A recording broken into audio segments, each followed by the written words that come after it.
दज्जाल की आमद। कुर्बे क़यामत की 10 बड़ी अलामात में से एक अलामत दज्जाल का ज़ाहिर होना भी है।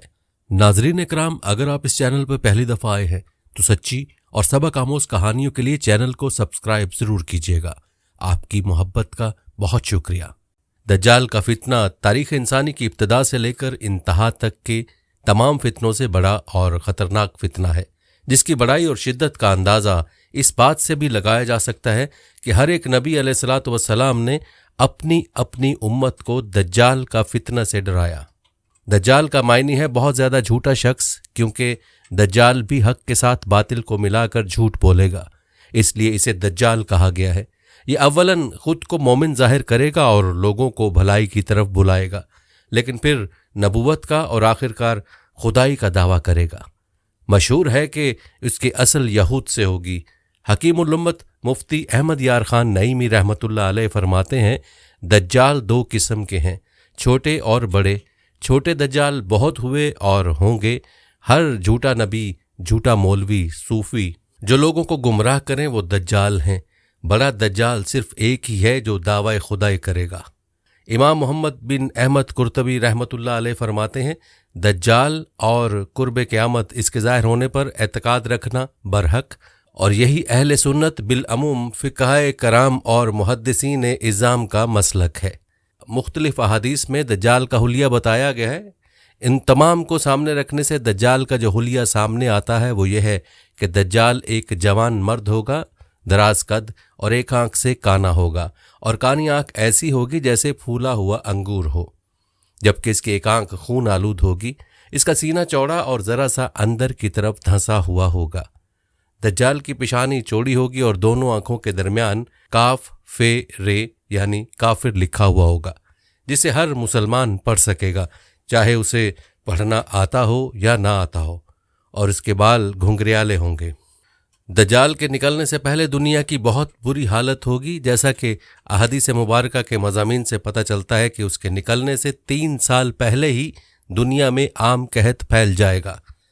पहले साल आसमान 1/3 बारिश और ज़मीन 1/3 पैदावार रोक लेगी। दूसरे साल आसमान 2/3 बारिश और ज़मीन 2/3 पैदावार, जबकि तीसरे साल आसमान सारी बारिश और ज़मीन सारी पैदावार रोक लेगी, हत्ता कि आसमान शीशे का और ज़मीन तांबे की हो जाएगी। उस खुश्क साली के सबब तमाम चौपाए हलाक हो जाएंगे, फितने और कत्लो गारत गरी आम हो जाएगी, आदमी एक दूसरे को कत्ल और जिला वतन कर रहे होंगे। तब दज्जाल मशरिक की समत एक असबहान या खुरासान नामी शहर से निकलेगा। ग़िज़ाई कहत के अलावा इल्मी और रूहानी कहत भी बरपा होगा।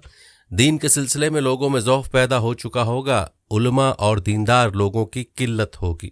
दज्जाल ज़मीन पर 40 दिन रहेगा, जिनमें से एक दिन 1 साल के बराबर, एक दिन 1 माह के बराबर और एक दिन 1 हफ्ते के बराबर, जबकि बाकी अय्याम साल के आम दिनों की तरह होंगे।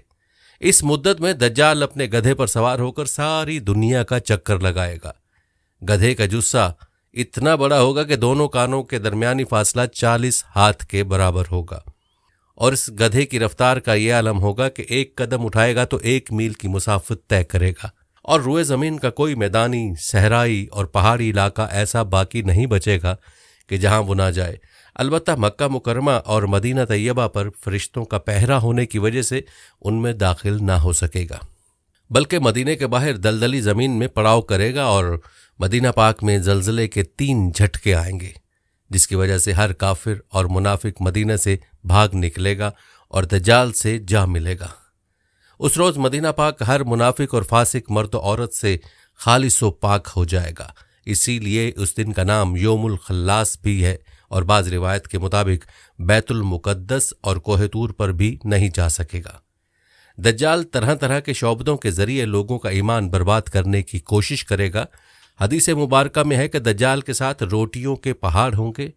दज्जाल के पैरोकारों के अलावा बाकी लोग सख्त तकलीफ़ में होंगे। उसके साथ 2 नहरें होंगी, जिनमें से एक को जन्नत और दूसरी को दोज़ख कहेगा। दर हकीकत जिसे वो जन्नत का नाम देगा वो दोज़ख, और जिसे वो दोज़ख का नाम देगा वो जन्नत होगी। उसके कहने पर आसमान से बारिश बरसेगी और लोगों के सामने वो एक शख्स को कत्ल करके फिर जिंदा कर देगा। दज्जाल के फितनों की वजह से अहले ईमान सख्त परेशानी और तंगी के आलम में भाग कर दुखान नामी एक पहाड़ में पनाह लिए हुए होंगे, लेकिन दज्जाल उनका पीछा करके पहाड़ का घेरा कर लेगा। अहले ईमान सख्त भूख और तकलीफ में मुब्तला होंगे। तब अल्लाह पाक हज़रत सैयदना ईसा अलैहिस्सलाम को नाजिल फरमाएगा। हज़रत सैयदना ईसा अलैहिस्सलाम को देखते ही दज्जाल ऐसे खुलेगा जैसे पानी में नमक घुलता है, और आप अलैहिस्सलाम दज्जाल को मकाम लुत्फ पर कत्ल करें और उसके पैरोकारों में से किसी एक को भी जिंदा न छोड़ेंगे। एक मर्तबा मैं समंदर के सफ़र पर निकला। मुसाफिरों की कुल तादाद 30 थी और हम सब एक कश्ती पर सवार थे। हमारा सफ़र इंतहाई इत्मीनान के साथ कट रहा था कि अचानक हवा चलना शुरू हो गई और समुद्र में तूफान आ गया। इस शदीद हवा और तूफ़ानी लहरों के हमारी कश्ती और समुद्र में मौजूद दीगर कश्तियाँ डोलती जातीं। कश्ती के मुसाफिर सूरत हाल से परेशान हो गए और हर कोई अपने अपने खुदाओं को पुकारने लगा, क्योंकि किसी को कुछ समझ में नहीं आ रहा था कि क्या करे। समुद्र से उठने वाली लहर एक सिमत की बजाय हर तरफ से कश्ती को अपनी लपेट में ले रही थी। थक हार के मल्लाह ने भी चप्पू छोड़ दी और एक तरफ बैठ गया।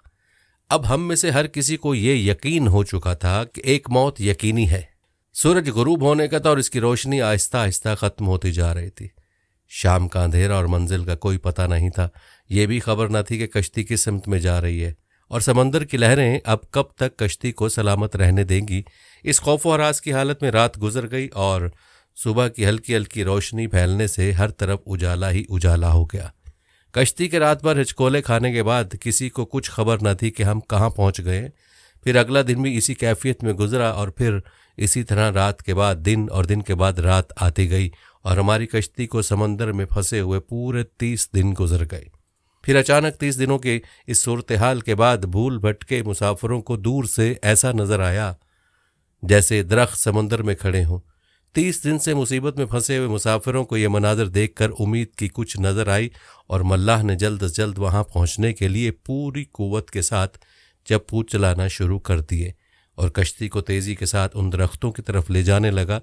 कश्ती में मौजूद मुसाफिर जिन्हें यकीन हो गया था अब मौत के सिवा कोई चीज़ नहीं, उनके चेहरे पर जिंदगी की उम्मीद नजर आने लगी। फिर कश्ती जूं जूं करीब होती गई दरख्त साफ नजर आने लगे। मुल्लाह पूरी कुव्वत से कश्ती चला रहा था कि सूरज गरूब होने से पहले पहले उन दरख्तों तक पहुंच जाए, ताकि कहीं ऐसा ना हो कि अंधेरा हो जाने के बायस हम उस आखिरी उम्मीद से भी हाथ धो बैठे। फिर कश्ती आहिस्ता आहिस्ता उन दरख्तों की तरफ बढ़ती रही और जब दरख्त करीब हुए तो सारे मुसाफिरों को ये जानकर खुशी हुई कि ये समंदर में वाक़ कोई जजीरा है। अभी तो सूरज मुकम्मल गरूब नहीं हुआ था कि कश्ती जजीरे के किनारे पहुंच गई।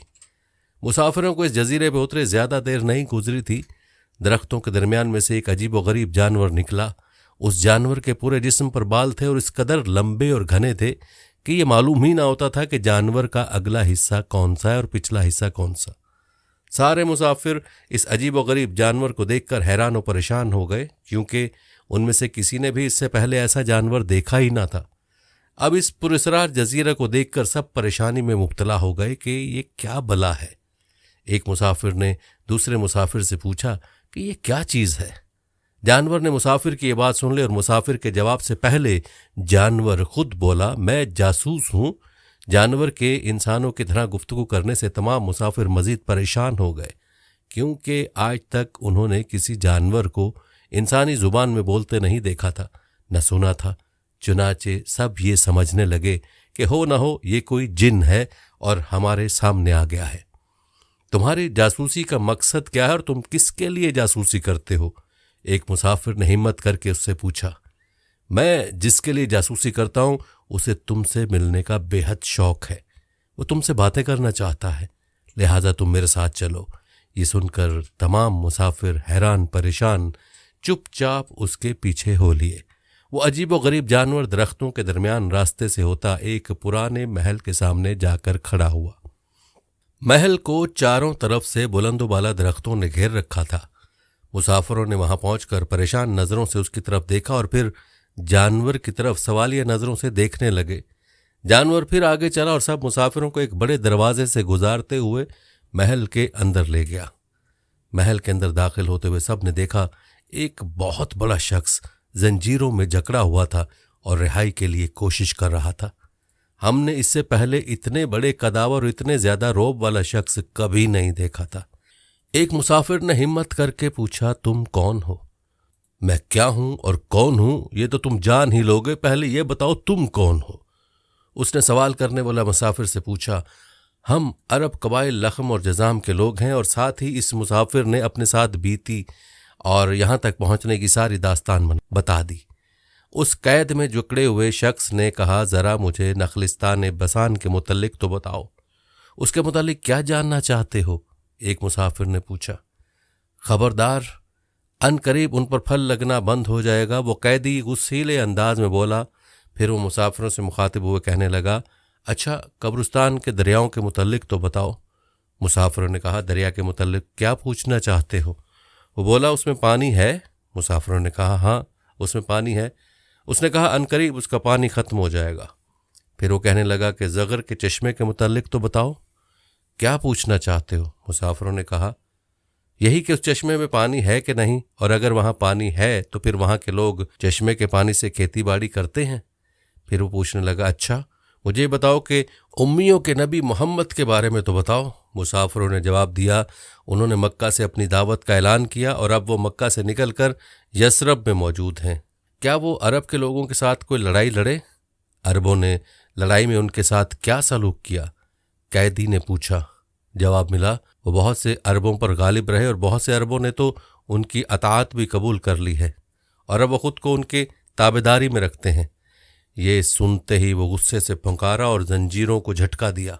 फिर मुसाफिरों को मुखातिब करके बोला, मैं अब तुमको खुद से मुतल्लिक बताता हूँ कि मैं दज्जाल हूँ और तुम्हारी बातों से मालूम होता है कि मुझे यहाँ से निकलने की इजाज़त मिलेगी। मैं फिर उस जजीरे से निकलूंगा और 40 दिन में सारी दुनिया घूमूंगा।